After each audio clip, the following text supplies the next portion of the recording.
하나님 말씀 이사야 49장 1절로 13절 교독하시고 마지막 13절 함께 읽도록 하겠습니다. 섬들아 내게 들으라. 먼 곳 백성들아 귀를 기울이라. 여호와께서 태에서부터 나를 부르셨고 내 어머니의 복중에서부터 내 이름을 기억하셨으며 내 입을 날카로운 칼같이 만드시고 나를 그의 손 그늘에 숨기시며 나를 갈고 닦은 화살로 만드사 그의 화살통에 감추시고 내게 이르시되 너는 나의 종이요 내 영광을 네 속에 나타낼 이스라엘이라 하셨느니라. 그러나 나는 말하기를 내가 헛되이 수고하였으며 무익하게 공연히 내 힘을 다하였다 하였도다. 참으로 나에 대한 판단이 여호와께 있고 나의 보응이 나의 하나님께 있느니라. 이제 여호와께서 말씀하시나니 그는 태에서부터 나를 그의 종으로 지으신 이시요 야곱을 그에게로 돌아오게 하시는 이시니 이스라엘이 그에게로 모이는도다. 그러므로 내가 여호와 보시기에 영화롭게 되었으며 나의 하나님은 나의 힘이 되셨도다. 그가 이르시되 네가 나의 종이 되어 야곱의 지파들을 일으키며 이스라엘 중에 보존된 자를 돌아오게 할 것은 매우 쉬운 일이라. 내가 또 너를 이방의 빛으로 삼아 나의 구원을 베풀어서 땅끝까지 이르게 하리라. 이스라엘의 구속자 이스라엘의 거룩하신 이이신 여호와께서 사람에게 멸시를 당하는 자 백성에게 미움을 받는 자 관원들에게 종이 된 자에게 이같이 이르시되 왕들이 보고 일어서며 고관들이 경배하리니 이는 이스라엘의 거룩하신 이 신실하신 여호와 그가 너를 택하였음이니라. 여호와께서 이같이 이르시되 은혜의 때에 내가 네게 응답하였고 구원의 날에 내가 너를 도와도다. 내가 장차 너를 보호하여 너를 백성의 언약으로 삼으며 나라를 일으켜 그들에게 그 황무지였던 땅을 기업으로 상속하게 하리라. 내가 잡혀있는 자에게 이르기를 나오라 하며 흑암에 있는 자에게 나타나리라 하리라. 그들이 길에서 먹겠고 모든 헐벗은 산에도 그들의 풀밭이 있을 것인즉 그들이 줄이거나 목마르지 아니할 것이며 더위와 볕이 그들을 상하지 아니하리니 이는 그들을 긍휼히 여기는 이가 그들을 이끌되 샘물 근원으로 인도할 것이니라. 내가 나의 모든 산을 길로 삼고 나의 대로를 도두리니 어떤 사람은 먼 곳에서 어떤 사람은 북쪽과 서쪽에서 어떤 사람은 시님 땅에서 오리라. 하늘이여 노래하라. 땅이여 기뻐하라. 산들이여 즐거이 노래하라. 여호와께서 그의 백성을 위로하셨은즉 그의 고난당하는 자를 긍휼히 여기실 것이니라. 아멘. 참 구원자이신 여호와의 종이라는 제목으로 함께 말씀을 나누겠습니다. 서론 같이 읽어보도록 하겠습니다. 43장부터 48장까지는 고레스는 바벨론을 함락시키는 구원자로 제시되었다. 그러나 진정한 구원자는 고레스가 아니다. 하나님께서 예비하신 참 구원자는 고난받는 종이신 메시아이시다. 49장부터 고난받는 종인 메시아의 사역을 직접적으로 언급하며 그를 통해 성취될 하나님 나라의 본질을 알려준다. 그러나 언약 백성들은 여전히 의심하며 여호와께서는 그 의심에 친절히 답변하신다. 하나님께서는 우리를 구원하시는데 사람을 통하여 일을 하시죠. 특별히 고레스라는 사람을 하나님께서 언급하시면서 고레스가 나의 기름 부음 받은 자이다. 나의 기쁨을 위하여 내가 그를 선택했다라고 직접적으로 말씀을 하십니다. 그러나 우리가 알고 있는 것처럼 고레스는 진짜 메시아가 아니고 예표입니다. 진짜 메시아는 하나님의 아들이신 예수 그리스도이시죠. 따라서 누군가가 나를 위하여 일하겠지만은 그 뒤에 역사하시는 분, 모든 일들이 분명히 회복으로 나가게 되는데 그 뒤에 역사하시는 분이 하나님이시다라는 사실을 믿게 되어질 때에 지금 우리가 어떤 형편 가운데 있다 할지라도 우리가 낙심하지 아니하고 하나님의 말씀을 더욱더 붙들게 되는 것이죠. 하나님께서는 이스라엘에게 구원을 말씀하셨어요. 그러나 안타깝게도 이스라엘은 하나님의 그 구원의 말씀을 믿지 아니함으로 인하여서 더 깊은 징계에 떨어지게 되었습니다. 우리가 지금 어떤 형편 가운데 있다 할지라도 이 이스라엘의 그 모습을 보면서 경계해야 됩니다.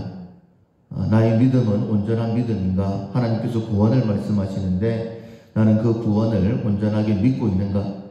당시 이스라엘 백성들은 아직까지는 예수님의 구원 사역을 경험하지는 못했죠. 그러나 우리는 예수님으로 인하여서 구원이 어떻게 이루어졌는가 하는 것을 분명히 알고 있습니다.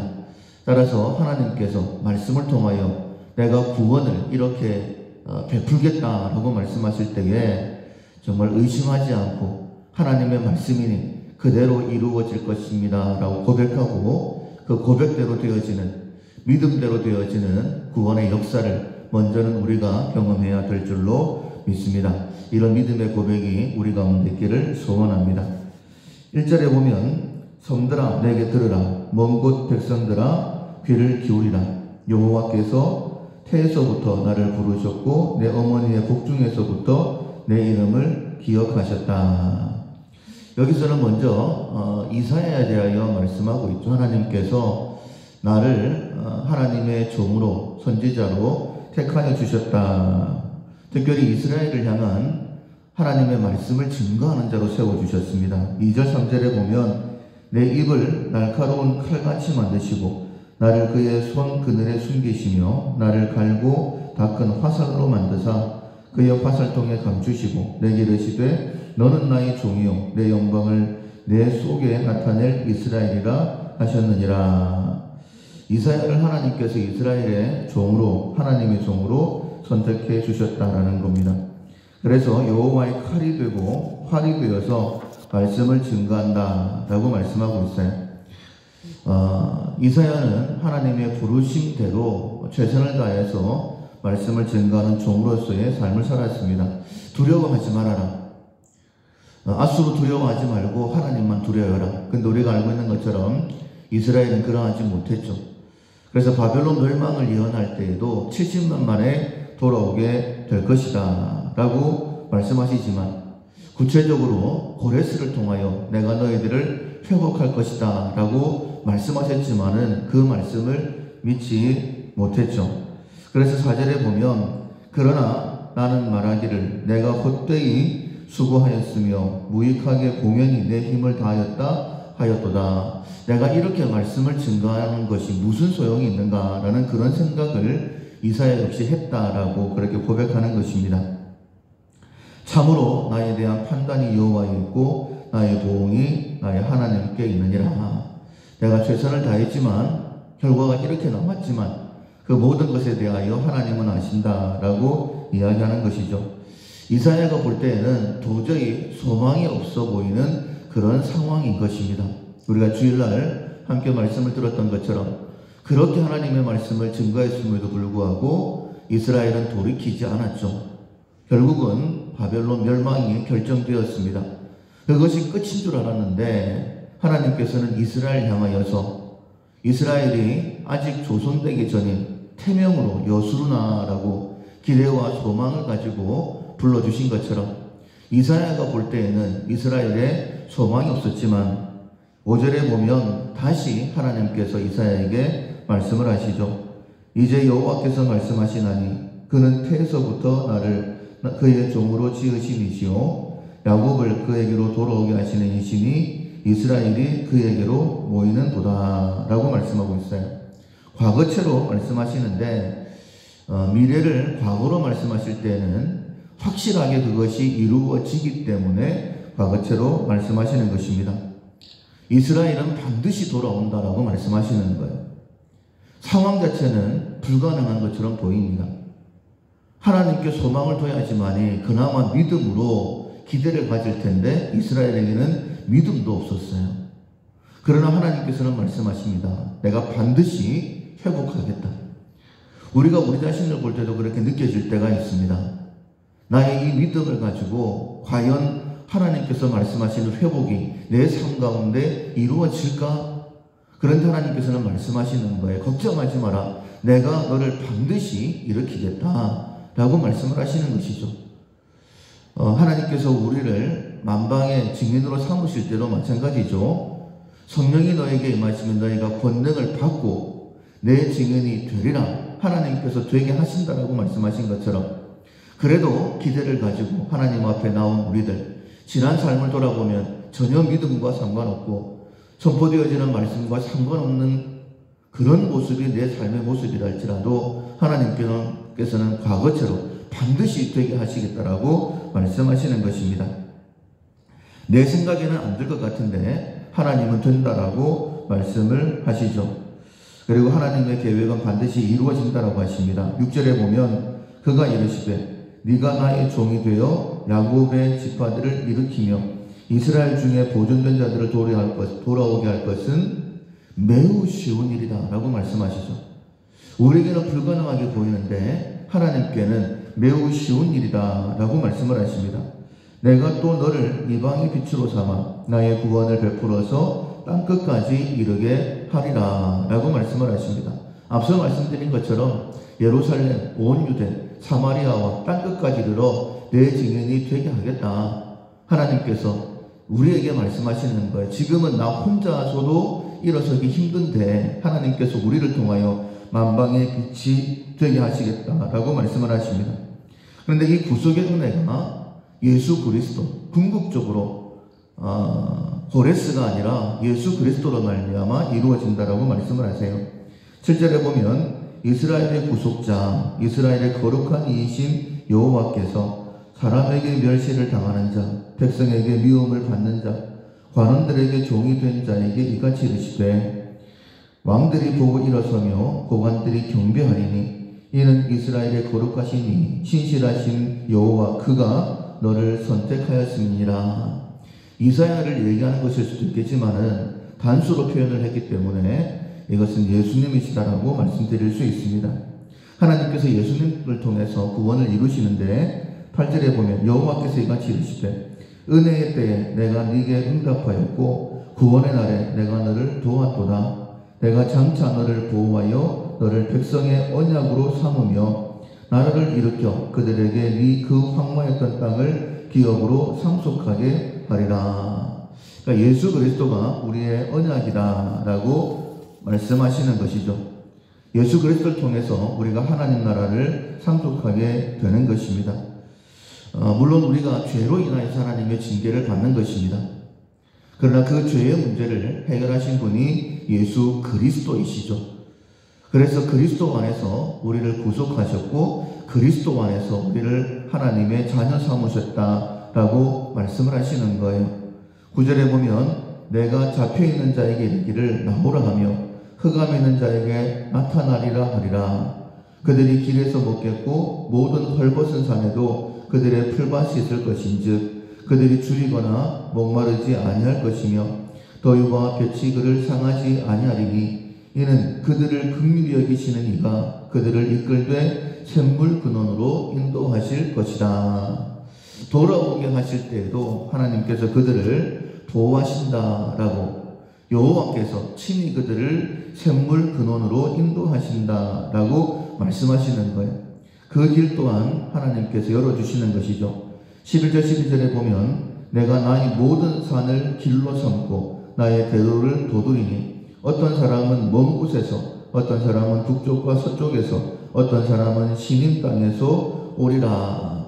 예수 그리스도께서 내가 곧 길이요 진리요 생명이니 라고 말씀하셨지 않습니까? 그러니까 예수님께서 우리를 인도하시면 우리가 어디에 있든지 어떤 형편 가운데 있든지 구원의 자리로 이르게 된다라고 말씀하시는 거예요. 이렇게 말씀하시는 그 말씀 앞에 우리가 해야 될 일은 한 가지밖에 없습니다. 찬송과 경배이죠. 13절에 하늘이여 노래하라, 땅이여 기뻐하라, 산들이여 즐거워하라. 여호와께서 그의 백성을 위로하셨은즉 그의 고난당하는 자를 긍휼히 여기실 것임이니라. 우리가 어떤 형편 가운데 있다 할지라도 이런 말씀들이 선포되어질 때에 아멘, 하나님 그렇게 될 줄로 믿습니다 라고 그렇게 고백을 해야 되는 거예요. 빌립보서 4장에 보면 우리가 기도할 만한 어려운 일을 만났을 때에 아무것도 염려하지 말고 오직 모든 일에 기도와 간구로 너희 구할 것을 감사함으로 하리라 라고 말씀하셨죠. 우리가 감사라는 것은 무엇인가를 받았을 때에 하는 말입니다. 그런데 하나님께서는 말씀하시는 거예요. 너 감사로 미리 받았다라고 믿고 하나님 앞에 기도해라 라고 말씀을 하십니다. 여러분, 세상의 우상들은 아무것도 할 수가 없어요. 그러나 하나님은 말씀하시는 것은 반드시 이루시는 바바르의 하나님이십니다. 그래서 어떤 말씀이 주어지든지 간에 하나님께서 말씀하시는 것은 그대로 이루어진다. 내가 어떤 잘못을 저질렀고 죄악 가운데 바벨론 같은 문제에 눌린다 할지라도 하나님께서는 그곳에서 나를 불러내신다. 나를 불러내실 때에 샘물 근원으로 나를 인도하신다 라는 믿음을 가지고 언제나 주님을 바라보는 믿음이 우리 가운데 있어야 될 것입니다. 이렇게 말씀을 증거함에도 불구하고 이스라엘은 여전히 반응하지를 않았었죠.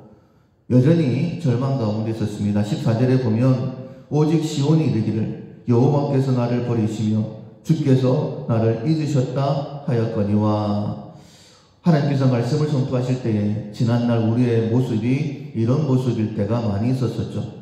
말씀이 선포되어질 때는 그렇게 될 줄로 믿습니다 라고 했다가 실제로 또 문제 속에 들어가면 한숨 쉬면서 내가 어떻게 이 문제에서 해결될 수 있겠나 이런 마음을 가지는 것이죠. 나는 이렇게 생각을 하는데 하나님은 뭐라고 대답하실까? 아니다 라고 말씀을 하십니다. 15절에 보면 여인이 어찌 그 젖먹는 자식을 잊겠으며 자기 태에서 난 아들을 긍휼히 여기지 않겠느냐. 그들은 혹시 잊을지라도 나는 너를 잊지 아니할 것이라. 내가 너를 내 손바닥에 새겼고 너의 성벽이 항상 내 앞에 있나니 네 자녀들은 빨리 걸으며 빨리 돌아온다라는 그런 말씀입니다. 너를 벌며 너를 황폐하던 자들은 너를 떠나가리라. 우리가 지난주에도 말씀을 들었습니다. 바벨론 한날에 망하게 됩니다. 왜 망하는지도 모르고 망하게 되는 거예요. 왜냐하면 하나님께서 바벨론의 통치는 70년 만에 끝난다라고 이미 말씀하셨기 때문에 그 날이 되어질 때에 벨사살은 아무것도 모르고 그냥 잔치하고 있었죠. 근데 그날 밤에 하나님께서 바벨론을 멸망시키시는 거예요. 하나님께서 하나님의 방법으로 구원하신다라고 말씀을 하십니다. 18절 말씀에 네 눈을 들어 사방을 보라. 그들이 다 모여 내게로 오느니라. 나 여호와가 이르노니 너라. 내가 나의 삶으로 맹세하노니 내가 반드시 그 모든 무리를 장식처럼 몸에 차며 그것을 띠기를 신부처럼 할 것이다. 그러니까 나를 괴롭게 했던 그 모든 것들조차도 나의 복이 되어질 것이다 라고 말씀을 하시는 것이죠. 19절에 보면 이는 네 황폐하고 적막하던 곳들과 네 파멸을 당하였던 땅이 이제는 주민이 많아 좁게 될 것이며 너를 삼켰던 자들이 멀리 떠날 것이다. 이스라엘의 회복에 대한 모습입니다. 하나님께서 이스라엘을 낮추시기 위해서, 징계하시기 위해서 이스라엘 땅에서 이스라엘 백성들을 다 뽑아내 버리셨죠. 황무한 곳이 되었어요. 그런데 그 땅에 다시 회복의 역사가 일어납니다. 우리를 괴롭혔던 모든 것들은 떠나간다라고 말씀하시죠. 심지어는 20절에 보면 자식을 잃었을 때에 낳은 자녀가 9일에 네 귀에 말하기를 이곳이 내게 좋으니 넓혀서 내가 거주하게 하라 하리라. 그러니까 예전보다 더 많은 사람들이 이스라엘에 살게 될 것이다 라고 말씀하시는 것이죠. 근데 그 모습을 보면서 이것이 마치 꿈을 꾸는 것 같은 모습이 될 것이다 라고 말씀을 하십니다. 21절에 그때에 네가 네 마음에 이르기를 누가 나를 위하여 아들을 낳았는고 나는 자녀를 잃고 외로워졌으며 사로잡혀 유리하였거늘 이들은 누가 양육하였는고 나는 홀로 남았거늘 이들은 어디서 생겼는고 하리라. 그러니까 분명히 이스라엘 땅에 아무것도 없는 것 같았는데 많은 사람들이 거기에 사는 것을 보면서 도대체 이 많은 자녀들은 누가 양육했지? 라고 이야기할 만큼, 즉 다르게 말씀을 드리면 이거 꿈인가? 이런 생각이 들 만큼 하나님께서 회복시켜 주시겠다라고 말씀하시는 것입니다. 사랑하는 성도 여러분, 하나님께서 우리에게 회복을 말씀하시는데 이전보다 훨씬 더 나은 회복을 말씀하시는데 정말 우리의 마음속에는 그 회복에 대한 기대가 있습니까? 여러분, 이 기대를 가지는 이 시간 되기를 소원합니다.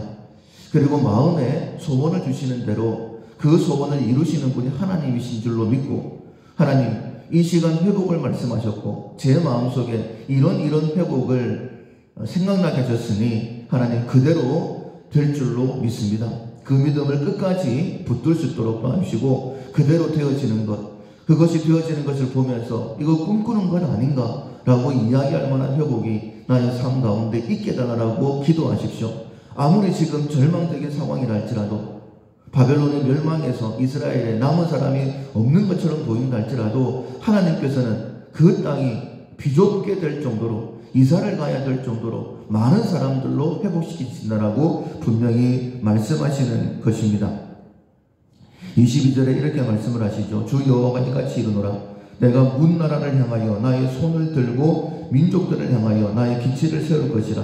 그들이 네 아들들을 품에 안고 네 딸들을 어깨에 메고 올 것이며, 왕들은 네 양부가 되며 왕비들은 네 유모가 될 것이며, 그들이 얼굴을 땅에 대고 내게 절하고 네 발에 티끌을 핥을 것이니 네가 나를 여호와인 줄은 아니라 나를 바라는 자는 수치를 당하지 아니하리라. 도대체 이 땅에 어떻게 이렇게 많은 사람들이 모였을까라고 그렇게 의아해할 때에 하나님께서 말씀하시는 거예요. 내가 문 나라를 향하여 손을 들었다. 민족들을 향하여 나의 기치를 세웠다. 그들이 네 아들들을 품고 내게 나오게 될 것이다. 네 딸들을 어깨에 메고 오게 될 것이다. 예전에는 왕들이 이스라엘을 괴롭히는 자들이었죠. 그런데 오히려 양부가 되어진다, 양모가 유모가 되어진다 라고 말씀하시는 거예요.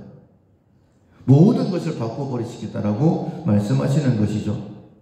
그리고 하나님께서 이렇게 말씀을 하십니다. 24절에 보면 용사가 빼앗은 것을 어떻게 도로 빼앗으며 승리자에게 사로잡힌 자를 어떻게 건져낼 수 있으랴. 여호와께가 이같이 말하노라. 용사의 도로도 빼앗을 것이요 두려운 자의 빼앗은 것도 건져낼 것이니 이는 내가 너를 대적하는 자를 대적하고 네 자녀를 내가 구원할 것임이니라. 그러니까 용사에게서는 빼앗을 수가 없죠. 그런데 하나님께서는 지금은 나를 대적하는 자가 용사처럼 보인다 할지라도 하나님께서 그들의 수중에서 빼앗아서 우리에게 주신다라고 말씀을 하십니다. 제가 헌금 기도할 때 자주 하는 내용이 악인의 재물은 의인을 위하여 쌓인다라는 것이죠. 지금은 하나님께서 우리를 낮추시고 내 주변의 악인들을 강성케 하시는 것 같습니다. 그런데 하나님께서 우리를 회복시키실 때에는 그 모든 악인들의 것이 우리의 것이 된다라고, 하나님께서 그것을 빼앗아서 우리에게 주신다라고 말씀하시는 거예요. 물질뿐만이 아닙니다. 건강도 마찬가지고 내가 잃어버렸던 모든 것들, 가정의 화목, 믿음 생활, 이 모든 것들도 하나님께서 되게 하시겠다. 내가 용사의 것을 빼앗아서 내가 너에게 주겠다라고 지금 또 말씀하고 있는 거예요. 26절 말씀에 내가 너를 억압하는 자들에게 자기의 살을 먹게 하며 새술의 취함같이 자기의 피에 취하게 하리니 모든 육체가 나 여호와는 네 구원자요 네 구속자요 야곱의 전능한 자인 줄을 아니라 라고 말씀하십니다. 하나님께서는 우리가 복의 통로로 우리를 통하여서 하나님이 어떤 분이신지를 증거하신다라고 말씀하셨죠. 정말 절망적인 그 상황 가운데서 하나님께서 우리를 구원해 주시고 모든 것을 회복시켜 주시는 그 모습을 통해서 모든 육체가 하나님을 믿지 않는 자들까지도 여호와가 우리의 구속자 구원자이심을 알게 될 것이다라고, 그 일을 우리를 통하여서 하시겠다라고 말씀하셨습니다. 사랑하는 성도 여러분, 이것은 아직까지 이스라엘이 바벨론에게 멸망당하기 전에 예언의 말씀을 주시는 것이죠. 만약에 이때라도 이 말씀을 믿었다라고 한다면, 그리고 온전하게 하나님께 돌아왔다라고 한다면 바벨론의 징계는 없었을 것입니다. 하나님께서 우리에게 회복을 말씀하세요. 내 눈에 볼 때에는 그것이 이루어지지 않을 것처럼, 내 눈에 볼 때는 마치 하나님이 숨어 계신 것처럼 그렇게 보인다 할지라도 이 새벽에 우리를 불러주시고 구원과 회복을 말씀하십니다.